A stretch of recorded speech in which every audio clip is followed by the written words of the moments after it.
നാം ഓരോരുത്തരും ഭഗവാന്റെ പൂജകൾ നടത്താറുണ്ട്. ആരാധിക്കുന്നു, മന്ത്രങ്ങൾ ചൊല്ലുന്നു, പിന്നെ ക്ഷേത്രങ്ങളിൽ പോകുന്നു, മണിയടിക്കുന്നതാണ്, ഭഗവാനെ ഉണർത്തുകയും ചെയ്യുന്നു, അല്ലെ? അപ്പോൾ നമ്മൾ പറയാൻ തുടങ്ങുന്നു നമ്മുടെ എല്ലാ പ്രശ്നങ്ങളും. എന്റെ ഭഗവാനെ, എനിക്ക് എന്തുകൊണ്ടാണ് ഇങ്ങനെ സംഭവിക്കുന്നത്? എന്തുകൊണ്ടാണ് എന്റെ ജീവിതത്തിൽ ഇത്രയും ദുഃഖങ്ങൾ ഉണ്ടാകുന്നത്? അല്ല, ഞാൻ എങ്ങനെയാണ് ഇതൊക്കെ നേരിടുന്നത്? പിന്നെ എനിക്ക് മാത്രം എന്താണ് ഇങ്ങനെ അടിക്കടി സങ്കടങ്ങൾ?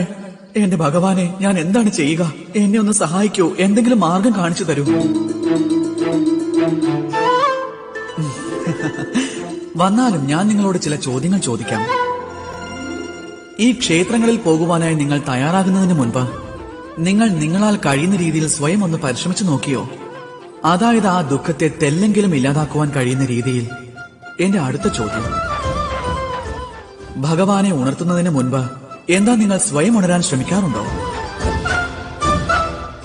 അല്ലെങ്കിൽ പോട്ടെ, നിങ്ങൾ നിങ്ങളുടെ ആലസ്യമെങ്കിലും മാറ്റിയിരുന്നുവോ?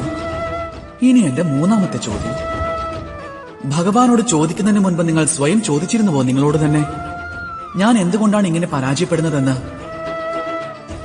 അഥവാ ഇല്ല എങ്കിൽ ഏറ്റവും ആദ്യം അത് ചെയ്യുക.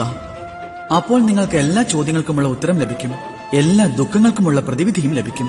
മറ്റാരുമല്ല, നിങ്ങൾ സ്വയം തന്നെ. ഉണർന്ന് പ്രവർത്തിച്ചാലും പരിശ്രമിക്കൂ, സ്വന്തം കഴിവിനെ വിശ്വസിക്കുക. അപ്പോൾ നിങ്ങൾക്ക് ഉറപ്പായും സാഫല്യമുണ്ടാകും. കാരണം ആ പരമാത്മാവ്, ആ പരമേശ്വരൻ, ആ പരബ്രഹ്മം, അതെല്ലാം നിങ്ങളുടെ ഉള്ളിൽ തന്നെയാണ്. രാധേ രാധേ.